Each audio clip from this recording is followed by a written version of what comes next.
Hello, welcome back to our read aloud today. Today I have a second kitty joining me. I'll show you Vinny.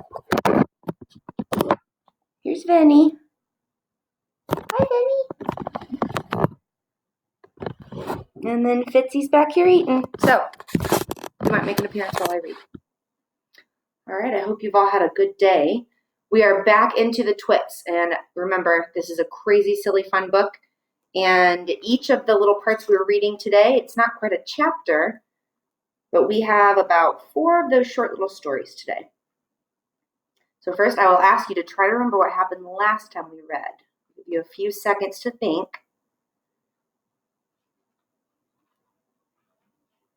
All right, so we've met our 2 main characters, Mr. and Mrs. Twit, and they are on the front. Mr. and Mrs. Twit are not what I would call good people. They look terrible, but our authors told us because they have horrible, ugly thoughts. They're mean, and they play really mean jokes on each other. So the last thing we read about was wormy spaghetti. All right, now this first part today is called The Funny Walking Stick. Oops, my hand's kind of in the way of that picture. Okay. The Funny Walking Stick. To pay Mrs. Twit back for the worms in his spaghetti, Mr. Twit thought up a really clever, nasty trick. One night, when the old woman was asleep, he crept out of bed and took her walking stick downstairs to his work shed. There, he stuck a tiny round piece of wood, no thicker than a penny, onto the bottom of the stick. This made the stick longer, but the difference was so small, the next morning Mrs. Twit didn't notice it. The following night, Mr. Twit stuck on another tiny bit of wood. Every night, he crept downstairs and added an extra tiny thickness of wood to the end of the walking stick. He did it very neatly so that the extra bits looked like a part of the old stick. Gradually, but oh so gradually, Mrs. Twit's walking stick was getting longer and longer. Now, when something is growing very, very slowly, it is almost impossible to notice it happening. You yourself, for example, are actually growing taller every day that goes by, but you wouldn't think it, would you? It's happening so slowly you can't even notice it from one week to the next. It was the same with Mrs. Twit's walking stick. It was all so slow and gradual that she didn't notice how long it was getting, even when it was halfway up to her shoulder. That stick's too long for you, Mr. Twit said to her one day. Why, so it is, Mrs. Twit said, looking at the stick. I've had a feeling there was something wrong, but I couldn't for the life of me think of what it was. There's something wrong, all right, Mr. Twit said, beginning to enjoy himself. What can have happened? Mrs. Twit said, staring at her old walking stick. It must suddenly have grown longer. Don't be a fool, Mr. Twit said. How can a walking stick possibly grow longer? It's made of dead wood, isn't it? Dead wood can't grow. Then what on earth has happened? Cried Mrs. Twit. It's not the stick. It's you, said Mr. Twit, grinning horribly. It's you that's getting shorter. I've been noticing it for some time now. That's not true, cried Mrs. Twit. You're shrinking, woman, said Mr. Twit. It's not possible. Oh, yes, it jolly well is, said Mr. Twit. You're shrinking fast. You're shrinking dangerously fast. Why, you must have shrunk at least a foot in the last few days. Never, she cried. Of course you have. Take a look at your stick, you old goat. See how much you've shrunk in comparison. You've got the shrinks. That's what you've got. You've got the dreaded shrinks. Mrs. Twit began to feel so trembly she had to sit down. And our next little story is called Mrs. Twit Has the Shrinks. So try to imagine, if you had a walking stick that seemed to be growing, what else could you think was happening? Mrs. Twit has the shrinks. As soon as Mrs. Twit sat down, Mr. Twit pointed at her and shouted, There you are! You're sitting in your old chair and you've shrunk so much your feet aren't even touching the ground. Mrs. Twit looked down at her feet and by golly, the man was right. Her feet were not touching the ground. She's dangling. Mr. Twit, you see, had been just as clever with the chair as he'd been with the walking stick. So what do you think he did? Every night, when he had gone downstairs and stuck a little bit onto the stick, he had done the same to the 4 legs of Mrs. Twit's chair. "Just look at you sitting there in your same old chair," he cried, "and you've shrunk so much your feet are dangling in the air." Mrs. Twit went white with fear. "You've got the shrinks," cried Mr. Twit, pointing his finger at her like a pistol. "You've got them badly. You've got the most terrible case of shrinks I have ever seen." Mrs. Twit became so frightened she began to dribble. But Mr. Twit, still remembering the worms in his spaghetti, didn't feel sorry for her at all.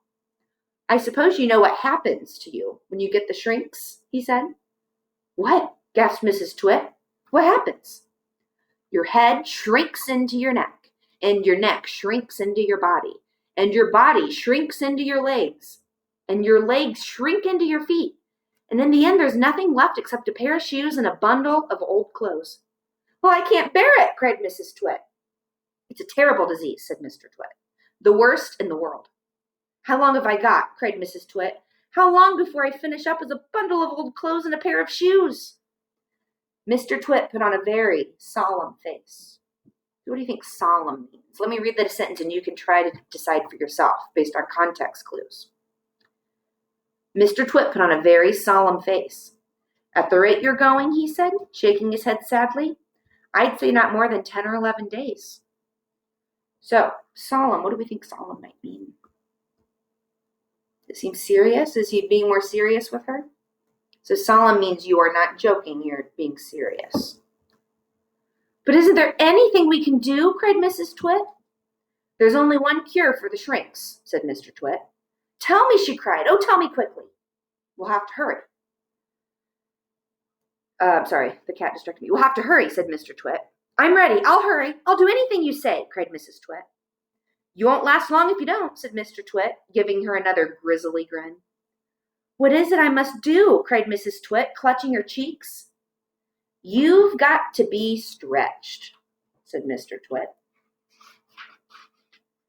And our next chapter is called Mrs. Twit Gets a Stretching. Mr. Twit led Mrs. Twit outdoors, where he had everything ready for the great stretching. He had 100 balloons and lots of string. He had a gas cylinder for filling the balloons. He had fixed an iron ring in the ground. "Stand here," he said, pointing to the iron ring. He then tied Mrs. Twit's ankles to the iron ring. When that was done, he began filling the balloons with gas. Each balloon was on a long string, and when it was filled with gas, it pulled on its string, trying to go up and up. Mr. Twit tied the ends of the strings to the top half of Mrs. Twit's body. Some he tied around her neck, some under her arms, some on her wrists, and some even to her hair. Soon there were 50 colored balloons floating in the air above Mrs. Twit's head. "Can you feel them stretching you?" asked Mr. Twit. I can, cried Mrs. Twit. "They're stretching me like mad." He put on another 10 balloons. The upward pull became very strong. Mrs. Twit was quite helpless now, with her feet tied to the ground and her arms pulled upward by the balloons. She was unable to move. She was a prisoner, and Mr. Twit had intended to go away and leave her like that for a couple of days and nights to teach her a lesson. In fact, he was just about to leave when Mrs. Twit opened her big mouth and said something silly. Before I go on, here's our next picture. You can see all the balloons. He's tied her to that ring. He's filling them up with gas. She's still got her walking stick. Let's see what she said. "Are you sure my feet are tied properly to the ground?" she gasped.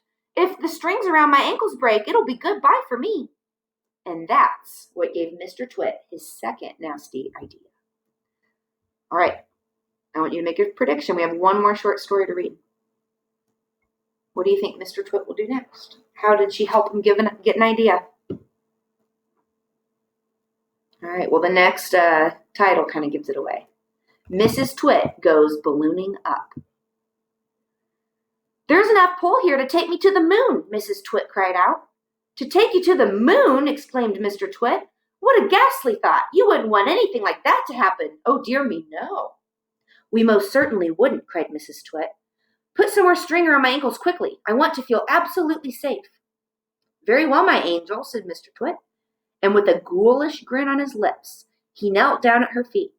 He took a knife from his pocket, and with one quick slash, He cut through the strings holding Mrs. Twit's ankles to the iron ring. She went up like a rocket. "Help!" she screamed. "Save me!" But there was no saving her now, for in a few seconds, she was high up in the blue sky and climbing fast. Mr. Twit stood below looking up. "What a pretty sight," he said to himself. "How lovely all those balloons look in the sky. And what a marvelous bit of luck for me. At least the old hag is lost and gone forever." But here's Mrs. Twit ballooning up. Try to get her face up here better for you to see her. Whoop. Doesn't look very happy. All right, that's the end of today. So what do you think will happen? Do you think she'll come back? Do you think something bad will happen? Do you think Mr. Twit will ever try to help her? Or are these characters just not good people? We'll figure it out. I will see you tomorrow. Have a great afternoon.